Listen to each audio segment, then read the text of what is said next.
வணக்கம். இந்திய நேரப்படி மதியம் 1:30 மணி செய்திகள். முதலில் தலைப்புச் செய்திகளை காணலாம். போப் பிரான்சிஸின் இறுதி சடங்கில் பங்கேற்பதற்காக வாட்டிகன் புறப்பட்டு சென்றார் குடியரசுத் தலைவர் திரௌபதி முர்மு. பாகிஸ்தானுக்கு சிந்து ஆற்றில் நீர் திறந்து விடுவதை நிறுத்தியது இந்தியா. உடன்பாட்டை முறித்துக் கொண்டது தொடர்பாக பாகிஸ்தான் நீர்வளத்துறை செயலருக்கு கடிதம். உதகையில் தொடங்கியது தமிழ்நாட்டின் பல்கலைக்கழக துணைவேந்தர்கள் பதிவாளர்கள் மாநாடு. ஆளுநர் ரவி தலைமையில் நடைபெறும் மாநாட்டை தொடக்கி வைத்தார் குடியரசு துணைத் தலைவர் ஜெகதீப் தன்கர். பகல்காம் படுகொலையை கண்டித்து நாட்டின் பல்வேறு நகரங்களில் பொதுமக்களும் வணிகர்களும் ஆர்ப்பாட்டம். கொல்லப்பட்டோருக்கு இரங்கல் தெரிவிக்கும் வகையில் மௌன அஞ்சலி. பகல்காம் படுகொலையை அடுத்து பஞ்சாபின் அட்டாரி வாகா எல்லைச்சாவணி மூடல். பாகிஸ்தானின் கார்தாபூரில் உள்ள குருத்வாராவுக்கு இயல்பாக சென்று வரும் சீக்கிய பக்தர்கள். பிப்ரவரி மாதத்தில் இஎஸ்ஐயில் புதிதாக 15,43,000 தொழிலாளர்கள் இணைப்பு. முந்தைய ஆண்டை விட கூடுதலாக 5.5 லட்சம் பேர் சேர்ந்துள்ளதாக மத்திய தொழிலாளர் அமைச்சகம் தகவல். சாவர்கர் பற்றி அவதூறாக பேசிய வழக்கில் ராகுல் காந்திக்கு சம்மன் அனுப்பியதை நிறுத்தி வைத்தது உச்சநீதிமன்றம். எதிர்காலத்தில் இதுபோல் பேசினால் விளைவுகளை சந்திக்க நேரிடும் என ராகுலுக்கு எச்சரிக்கை. இனி விரிவான செய்திகளை காணலாம். போப் பிரான்சிஸின் இறுதி சடங்கில் பங்கேற்பதற்காக குடியரசுத் தலைவர் திரௌபதி முர்மு வாட்டிகனுக்கு புறப்பட்டு சென்றார். கத்தோலிக்க திருச்சபையின் 266வது போப் ஆண்டவரான போப் பிரான்சிஸ் வயது முதிர்வு மற்றும் உடல் நலக்குறைவு காரணமாக திங்கட்கிழமை காலமானார். போப் பிரான்சிஸுக்கான இறுதி சடங்கை புனித பீட்டர் சதுக்கத்தில் நாளை காலை 10 மணிக்கு நடத்தப்பட உள்ளது. இதில் அமெரிக்க அதிபர் டொனால்டு டிரம்ப் உட்பட பல்வேறு நாடுகளின் தலைவர்கள் பங்கேற்க உள்ளனர். இந்த நிலையில் இந்தியா சார்பில் இறுதி சடங்கில் பங்கேற்பதற்காக குடியரசுத் தலைவர் திரௌபதி முர்மு டெல்லியில் இருந்து வாட்டிகனுக்கு இன்று காலை புறப்பட்டு சென்றுள்ளார். அவருடன் நாடாளுமன்றம் மற்றும் சிறுபான்மையினர் விவகாரத்துறை அமைச்சர் கிரண் ரிஜிஜு, மத்திய இணையமைச்சர் ஜார்ஜ் குரியன் உள்ளிட்டோரும் சென்றுள்ளனர். இதனிடையே போப் பிரான்சிஸின் இறுதி சடங்கு சனிக்கிழமை நடைபெறுவதையொட்டி அன்றைய தினம் நாடு முழுக்க துக்கம் அனுசரிக்கப்படும் என மத்திய அரசு அறிவித்துள்ளது. நாடு முழுவதிலும் அனைத்து அரசு கட்டிடங்களிலும் உள்ள தேசிய கொடிகள் அரைக்கம்பத்தில் பறக்க விடப்படும் எனவும் தெரிவிக்கப்பட்டுள்ளது. பாகிஸ்தானுடனான சிந்து ஆற்று நீர் பகிர்வு உடன்பாட்டை இந்தியா முறித்து கொண்டுள்ள நிலையில் அது குறித்து மத்திய உள்துறை அமைச்சர் அமித்ஷாவும் நீர்வள அமைச்சர் CR பாட்டீலும் இன்று மாலை கலந்தாய்வு நடத்த உள்ளனர். சிந்து ஆற்று நீரை பாசனத்திற்கும் மின் உற்பத்திக்கும் பயன்படுத்துவது தொடர்பாக 1960ஆம் ஆண்டில் உலக வங்கியை நடுநிலையாளராக கொண்டு இந்தியாவுக்கும் பாகிஸ்தானுக்கும் இடையே உடன்பாடு செய்து கொள்ளப்பட்டது. பகல்காமில் சுற்றுலா பயணிகளை பயங்கரவாதிகள் படுகொலை செய்ததை கண்டித்து சிந்து ஆற்று நீர் பகிர்வு உடன்பாட்டை இந்தியா முறித்து கொண்டுள்ளது. இது குறித்து மத்திய நீர்வள அமைச்சகத்தின் செயலாளர் தேவஸ்ரீ முகர்ஜி பாகிஸ்தான் நீர்வளத்துறை செயலர் சையது அலி முட்சாவுக்கு கடிதம் எழுதியுள்ளார். அதில் ஓர் உடன்பாட்டுக்கு அடிப்படையே நல்லெண்ணத்துடன் அதை மதிப்பதாகும் என்றும் அதை மீறி ஜம்மு காஷ்மீரில் எல்லை தாண்டிய பயங்கரவாதத்தை பாகிஸ்தான் ஊக்குவிப்பதாகவும் குறிப்பிடப்பட்டுள்ளது. சிந்து ஆற்று நீர் பகிர்வு உடன்பாட்டை முறித்து கொண்டுள்ளது உடனடியாக நடைமுறைக்கு வந்துள்ளதாகவும் அதில் குறிப்பிட்டுள்ளது. இதையடுத்து காஷ்மீரில் சீனாப் ஆற்றின் குறுக்கே நீர் மின் உற்பத்திற்காக கட்டப்பட்டுள்ள அணைகளில் இருந்து பாகிஸ்தானுக்கு நீர் திறப்பது நிறுத்தப்பட்டுள்ளது. இந்நிலையில் இது குறித்து இன்று மாலை மத்திய உள்துறை அமைச்சர் அமித்ஷா வீட்டில் கலந்துரையாடல் நடைபெற உள்ளது. இதில் நீர்வளத்துறை அமைச்சர் CR பாட்டீல் மற்றும் அரசின் உயர் அதிகாரிகள் பங்கேற்கின்றனர். உதகமண்டலத்தில் தமிழக ஆளுநர் தலைமையில் நடைபெறும் பல்கலைக்கழக துணைவேந்தர்கள் மாநாட்டை குடியரசு துணைத் தலைவர் ஜெகதீப் தன்கர் தொடக்கி வைத்துள்ளார்.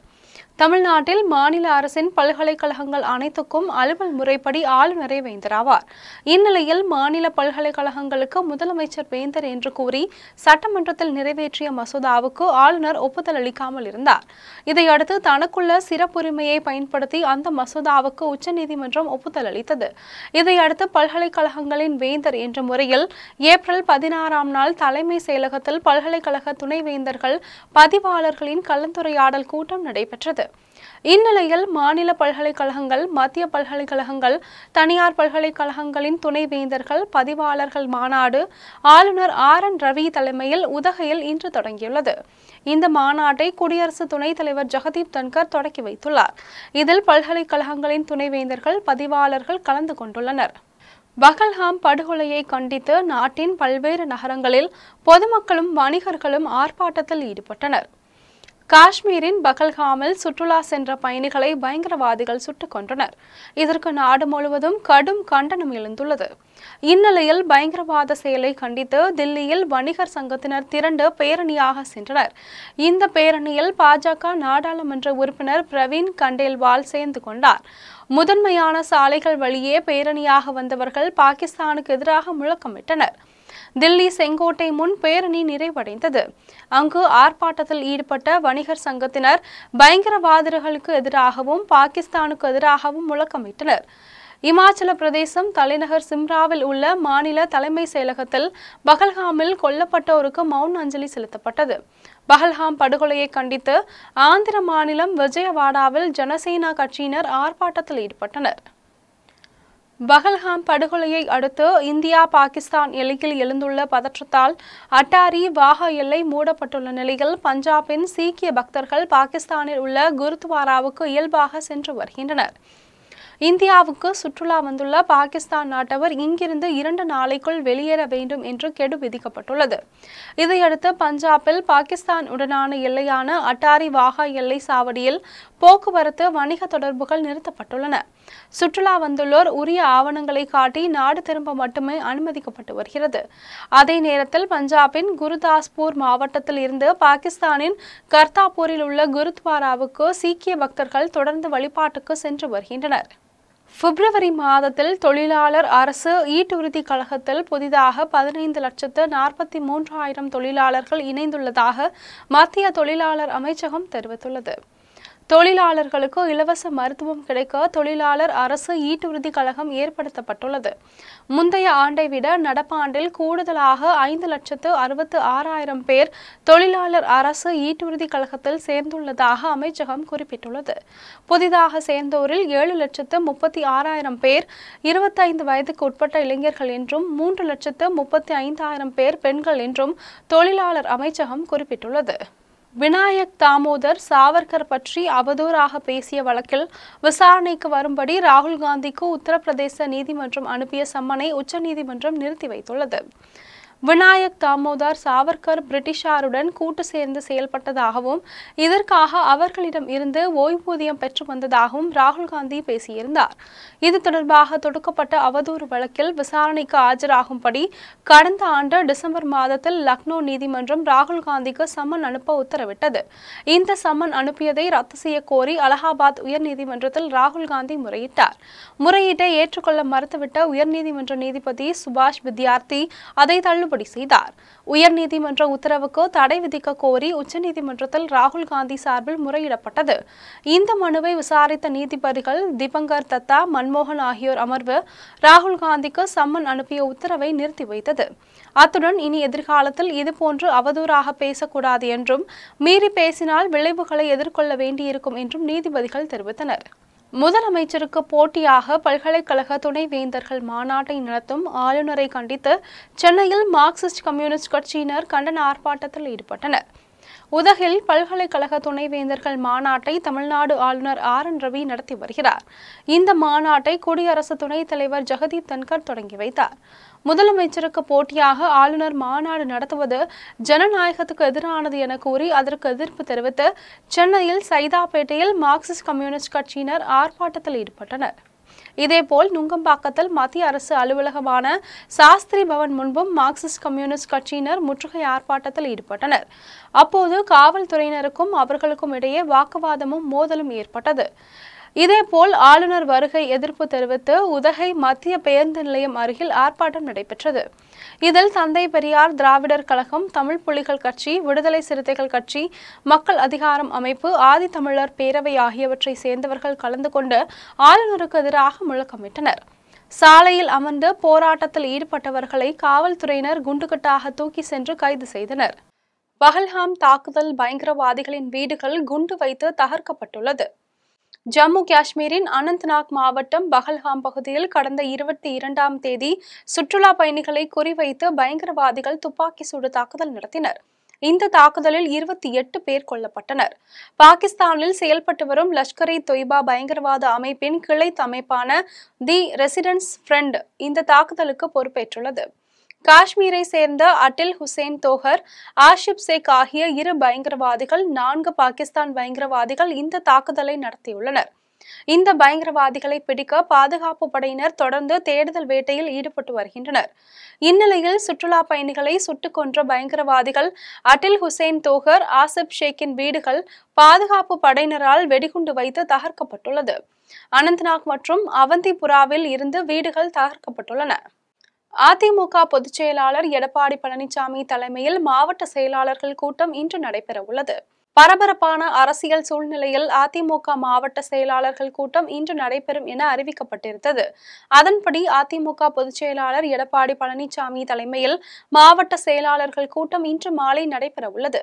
அதிமுக பாஜக கூட்டணி உறுதியான பின் நடைபெறும் முதல் கூட்டம் இது என்பதால் முக்கிய அறிவிப்பு வெளியாகலாம் என எதிர்பார்க்கப்படுகிறது.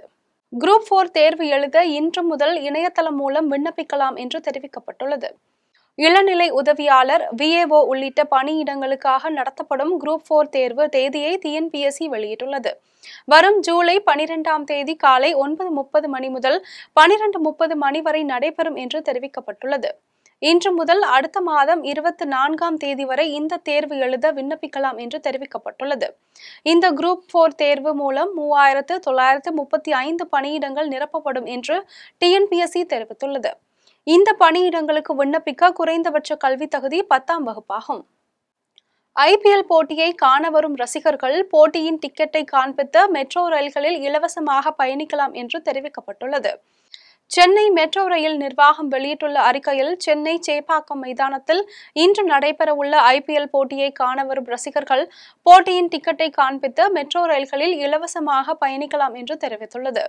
மேலும் IPL போட்டிக்கான நுழைவு சீட்டு வைத்திருப்பவர்கள் தனித்துவமான QR குறியீட்டை தானியங்கி நுழைவு எந்திரத்தில் ஸ்கேன் செய்து மெட்ரோவில் பயணிக்கலாம் என்றும், அரசினர் தோட்டம் மெட்ரோ ரயில் நிலையத்திலிருந்து கடைசி மெட்ரோ ரயில் நள்ளிரவு 1 மணி அல்லது போட்டி முடிந்து 90 நிமிடத்தில் புறப்படும் என்றும் அதில் கூறப்பட்டுள்ளது. புதுச்சேரி முதலமைச்சர் ரங்கசாமி பாஜகவிற்கு அடிமையாக இருப்பார் என்று முன்னாள் முதல்வர் நாராயணசாமி விமர்சித்துள்ளார். புதுச்சேரி மாநிலம் காரைக்கால் மாவட்டத்தில் முன்னாள் முதல்வர் நாராயணசாமி செய்தியாளர்களை சந்தித்து பேசினார். அப்போது அவர் பாகிஸ்தான் தீவிரவாத செயலை கைவிட்டு திருத்திக் கொள்ள வேண்டும் என்றும், புதுச்சேரியில் புதிய கல்விக் கொள்கை என்னும் பெயரில் CBSE பாடத்திட்டத்தை அமல்படுத்த முயல்வதால் நடப்பு கல்வியாண்டில் 10 மற்றும் 12ஆம் வகுப்பு மாணவர்கள் பெரிதும் பாதிக்கப்படுவார்கள் என கூறினார். மேலும் வரும் மே 1 முதல் 30ஆம் தேதி வரை மாநிலம் முழுவதும் மத்திய அமலாக்கத்துறையை கண்டித்தும், பாஜக கூட்டணி ஆட்சி ஊழல்களை கண்டித்தும் தொடர் போராட்டம் நடத்த உள்ளதாக தெரிவித்துள்ளார். மேலும் பாஜகவிற்கு முதலமைச்சர் ரங்கசாமி அடிமையாக இருப்பார் என்று முன்னாள் முதல்வர் நாராயணசாமி விமர்சனம் செய்தார். பாரதிய ஜனதா கட்சி அவர் ஆட்டி படைக்கும். முதலமைச்சர் ரங்கசாமி பாரதிய ஜனதா கட்சி கூட கூட்டணி போவானா? அவர் ஏற்கனவே அவருக்கு விஜய் கட்சி கூட போடுற எண்ணம் இருக்குது. ஆனாலும் ரங்கசாமி அவர்கள் பாரதிய ஜனதா கட்சி போனார்னா அவருடைய கட்சி காணாத போயிடும். அதாவது NR காங்கிரஸ்ல இருக்கிற சட்டமன்ற உறுப்பினர்களை பாரதிய ஜனதா கட்சி உருவி ரங்கசாமியை தனிமைப்படுத்தும். அதனால ரங்கசாமி அவர்களுக்கு வேறு வழி இல்லை. அவரு பாரதிய ஜனதாவுடைய அடிமையா தான் இருந்தாங்க. சேலத்தில் சாப்ட்வேர் இன்ஜினியர்களுக்கு வேலை வாங்கி தருவதாக கூறி 10 கோடி ரூபாய் வரை மோசடியில் ஈடுபட்ட கும்பலை காவல்துறையினர் தேடி வருகின்றனர். சேலம் பிருந்தாவன் சாலையில் செயல்பட்டு வரும் தனியார் நிறுவனம் கடந்த ஓராண்டுக்கு முன் சமூக வலைதளங்களில் வேலை வாய்ப்பு இருப்பதாக விளம்பரங்களை வெளியிட்டு பணிக்காக 50,000 ரூபாய் முதல் 1 லட்சம் ரூபாய் வரை டெபாசிட் செலுத்தும்படி அந்நிறுவனத்தின் அதிகாரிகள் தெரிவித்துள்ளனர். இதையடுத்து பணத்தை டெபாசிட் செய்த இளைஞர்கள் கடந்த 6 மாதங்களாக பணிபுரிந்து வந்த நிலையில் முறையான ஊதிய தொகை வழங்கப்படவில்லை என கூறப்படுகிறது. இதுகுறித்து இளைஞர்கள் கேட்டபோது அந்நிறுவனத்தின் நிர்வாக இயக்குநர் கலைவாணன் என்பவர் கொலை மிரட்டல் விடுத்துள்ளார். எனவே அந்நிறுவனத்தின் மீது நடவடிக்கை எடுத்து டெபாசிட் தொகையையும் ஊதிய தொகையையும் பெற்றுத்தர வலியுறுத்தி இளைஞர்கள் காவல்துறையிடம் புகார் மனு அளித்துள்ளனர். இது தொடர்பாக காவல்துறையினர் நடத்திய முதற்கட்ட விசாரணையில் தமிழகம் மட்டுமின்றி பாண்டிச்சேரி, பெங்களூரை சேர்ந்த 200க்கும் மேற்பட்ட சாப்ட்வேர் இன்ஜினியர்கள் 10 கோடி ரூபாய் வரை டெபாசிட் பணத்தை இழந்திருப்பது தெரிய வந்துள்ளது. இது குறித்து போலீசார் வழக்கு பதிவு செய்து விசாரணை மேற்கொண்டு வருகின்றனர். திசையன்விளையில் 2.5 வயது குழந்தை மர்மமான முறையில் இறந்தது குறித்து காவல்துறையினர் வழக்கு பதிவு செய்து விசாரணை மேற்கொண்டு வருகின்றனர். நெல்லை மாவட்டம் திசையன்விளை அருகே வசித்து வருபவர் பிருந்தா. இவரது கணவர் ஷரத் என்பவர் வெளியூரில் வேலை பார்த்து வரும் நிலையில் 2.5 வயது குழந்தையுடன் தனியாக வீட்டில் வசித்து வருகிறார். இந்நிலையில் பிருந்தா நடுவக்குறிச்சியில் உள்ள தனது தாயிடம் 2.5 வயது குழந்தை இறந்துவிட்டதாக தெரிவித்துள்ளார். இதையடுத்து அருகில் உள்ள ஆரம்ப சுகாதார நிலையத்திற்கு இறந்த குழந்தையின் சடலத்தை எடுத்துக்கொண்டு சென்றுள்ளனர். அப்போது பரிசோதனை செய்த மருத்துவர்கள் குழந்தையின் உதட்டில் காயம் இருந்ததால் காவல்துறைக்கு தகவல் தெரிவித்தனர்.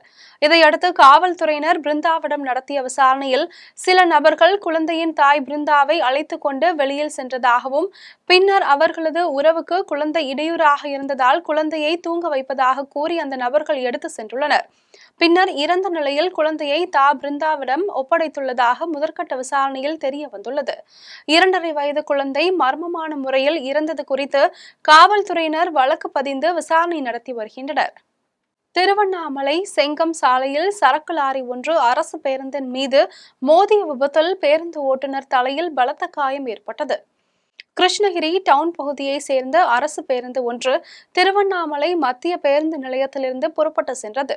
இதில் ஓட்டுநர் தியாகராஜன் என்பவர் சுமார் 50 பயணிகளுடன் பேருந்தை இயக்கிக் கொண்டு செங்கம் ரிங் ரோடு சந்திப்பு அருகில் வந்து கொண்டிருந்தார். அப்போது ஓசூரில் இருந்து காய்கறி லோடு ஏற்றிக்கொண்டு விழுப்புரம் நோக்கி சென்று கொண்டிருந்த லாரி அரசு பேருந்தின் மீது மோதி விபத்திற்குள்ளானது. இதில் பேருந்து ஓட்டுநர் தியாகராஜனுக்கு தலையில் காயம் ஏற்பட்டு முதலுதவி அளிக்கப்பட்டது. மேலும் 4 பேருக்கு உள்காயம் ஏற்பட்டது. தகவல் அறிந்து வந்த மேற்கு காவல் நிலைய போலீசார் விபத்து குறித்து வழக்கு பதிவு செய்து விசாரணை மேற்கொண்டு வருகின்றனர். ஆசிரியரிடம் நன்றியுடன் நடந்து கொள்ள வேண்டும் என்று மதுரையில் நடைபெற்ற பள்ளி நிகழ்ச்சியில் உயர்நீதிமன்ற தலைமை வழக்கறிஞர் மாணவர்களுக்கு அறிவுரை வழங்கினார். மதுரை தனியார் பள்ளியில் 15ஆம் ஆண்டு விழா நடைபெற்றது. விழாவிற்கு பள்ளி முதல்வர் பாலமுருகன் முன்னிலையில் முதன்மை செயல் அலுவலர் வேல்முருகன் தலைமையில் சிறப்பு விருந்தினராக சென்னை உயர்நீதிமன்ற மதுரை பெஞ்ச் கூடுதல் அட்வொகேட் ஜெனரல் வீரகதிரவன், விமான நிலைய துணை பொது மேலாளர் அருண்மோகன், மத்திய தொழில் பாதுகாப்பு படை முதன்மை கமாண்டன்ட் சங்கர் குமார் ஷா ஆகியோர் கலந்து கொண்டனர்.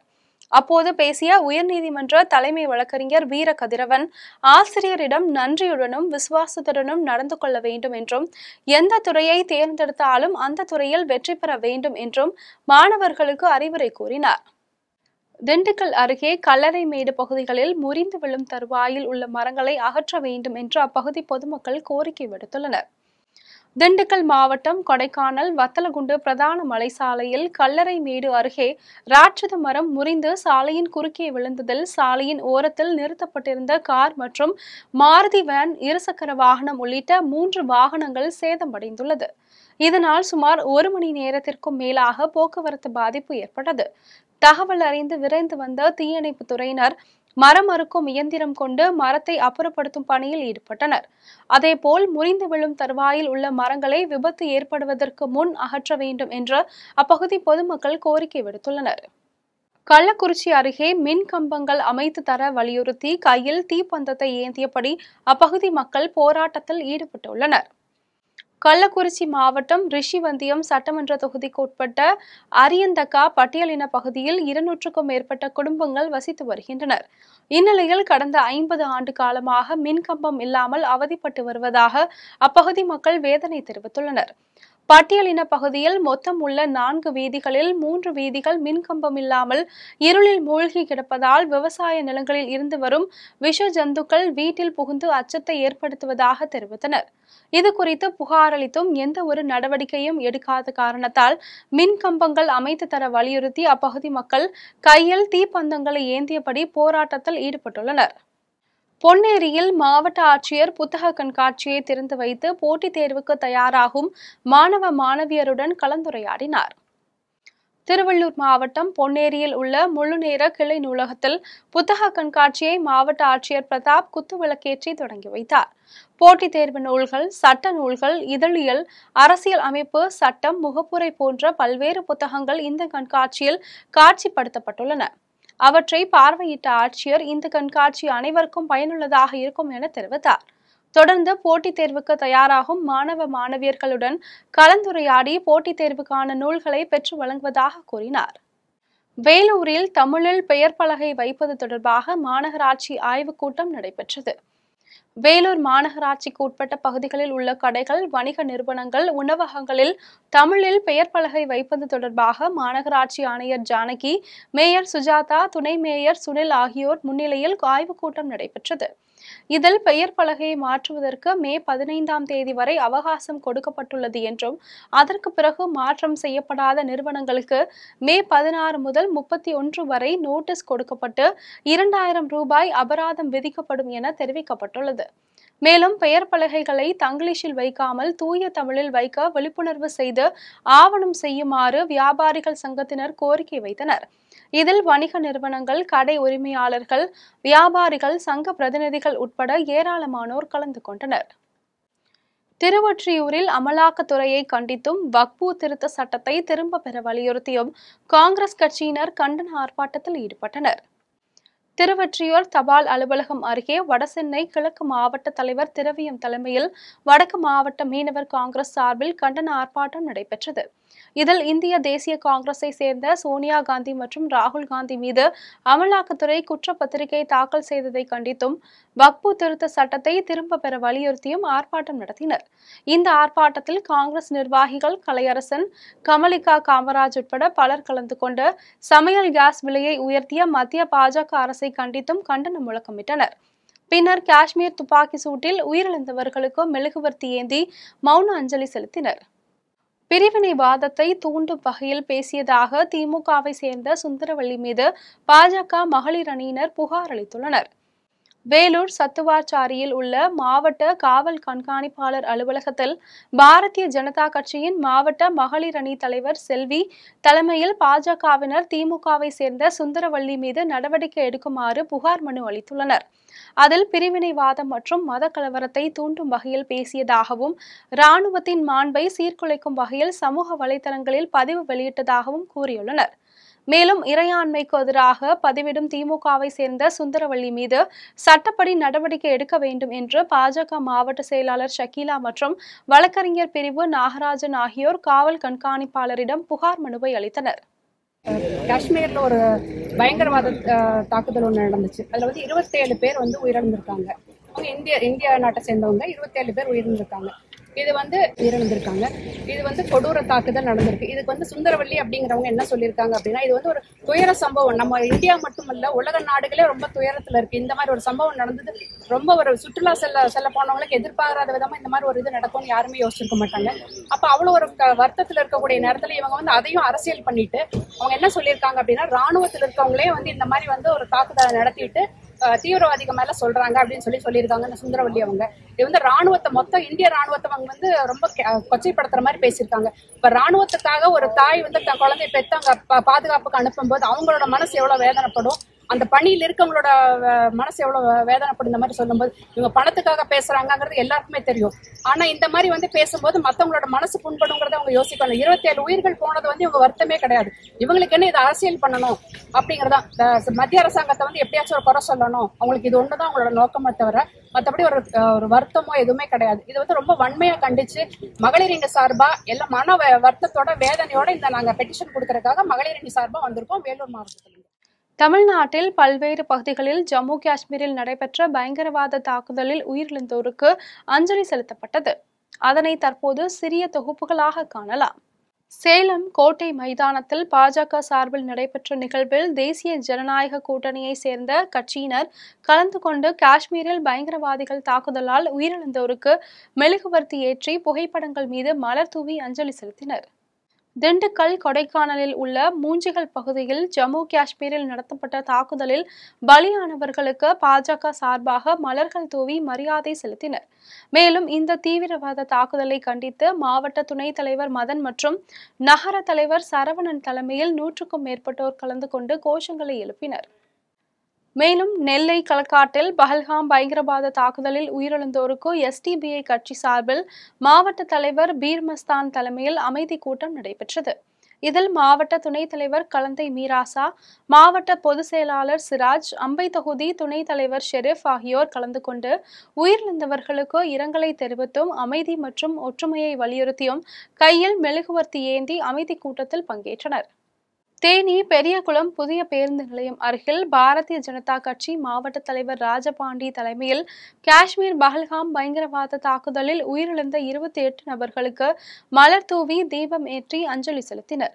மேலும் பயங்கரவாதிகள் மீது உரிய நடவடிக்கை மேற்கொள்ளப்பட வேண்டும் என்று கண்டன கோஷங்களை எழுப்பினர்.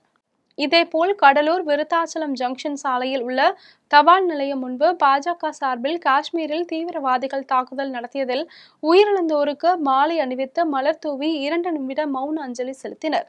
நகர தலைவர் அருள் தலைமையில் நடைபெற்ற இந்த நிகழ்ச்சியில் மாவட்ட செயலாளர் செந்தில்குமார், மாவட்ட பொதுக்குழு உறுப்பினர் எழிலரசன் உட்பட ஏராளமானோர் கலந்து கொண்டனர். தென்காசியில் காந்தி சிலை அருகே இந்து முன்னணி சார்பாக ஜம்மு காஷ்மீரில் தீவிரவாத தாக்குதலில் உயிரிழந்தவர்களுக்கு மோட்ச தீபம் ஏற்றப்பட்டு மௌன அஞ்சலி செலுத்தப்பட்டது. இந்த நிகழ்ச்சியில் இந்து முன்னணியினர், பாஜகவினர் மற்றும் பொதுமக்கள் ஏராளமானோர் கலந்து கொண்டு மலர்கள் தூவி மரியாதை செலுத்தினர். மேலும் காரைக்காலில் காஷ்மீரில் பயங்கரவாத தாக்குதலில் உயிரிழந்தோரின் ஆன்மா சாந்தி அடைய வேண்டி இந்து முன்னணியினர், சன் பரிவார் போன்ற இந்து அமைப்பினர் சார்பில் மௌன ஊர்வலம் சென்றனர். இதில் 200க்கும் மேற்பட்டோர் கலந்து கொண்டு தீவிரவாத செயலை வேருடன் அழிப்பதற்கு மத்திய அரசு நடவடிக்கை மேற்கொள்ள வேண்டும் என்று மாவட்ட ஆட்சியரிடம் மனு அளிக்க உள்ளதாக கூறினர்.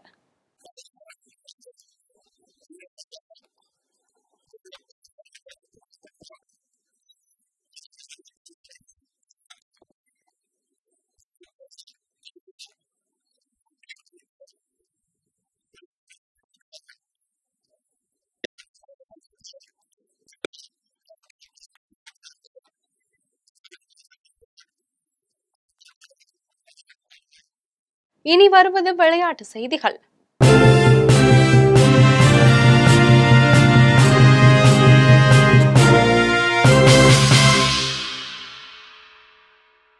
ஐபிஎல் கிரிக்கெட் தொடரில் சென்னை, ஹைதராபாத் அணிகள் இன்று மோதுகிறது. 18வது ஐபிஎல் கிரிக்கெட் திருவிழா இந்தியாவின் பல்வேறு நகரங்களில் நடந்து வருகிறது.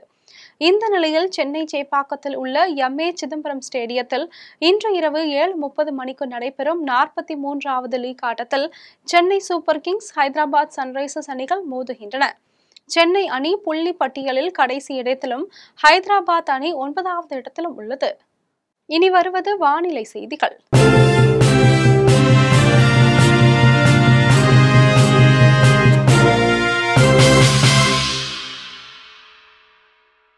தமிழகத்தில் இன்றும் நாளையும் அதிகபட்ச வெப்பநிலை 4 டிகிரி செல்சியஸ் கூடுதலாக பதிவாக வாய்ப்புள்ளது என சென்னை வானிலை ஆய்வு மையம் தெரிவித்துள்ளது. வளிமண்டல கீழடுக்கு பகுதியில் கிழக்கு மேற்கு திசை காற்று சந்திப்பு நிலவுகிறது. இதன் காரணமாக தமிழகத்தில் ஒரு சில இடங்கள், புதுச்சேரி மற்றும் காரைக்காலில் இடிமின்னலுடன் மிதமான மழை பெய்ய வாய்ப்புள்ளதாக வானிலை ஆய்வு மையம் தெரிவித்துள்ளது. தமிழகத்தில் ஒரு சில இடங்களில் இன்றும் நாளையும் அதிகபட்ச வெப்பநிலை 4 டிகிரி செல்சியஸ் கூடுதலாக பதிவாகக்கூடும் என்றும், சென்னை மற்றும் புறநகர் பகுதிகளில் இன்று வானம் ஓரளவு மேகமூட்டமாக காணப்படும் என்றும், அதிகபட்ச வெப்பநிலை 38 டிகிரி செல்சியஸாக பதிவாகலாம் என்று கூறப்பட்டுள்ளது. இனி வருவது தங்கம், வெள்ளி விலை மற்றும் பங்குச்சந்தை நிலவரம்.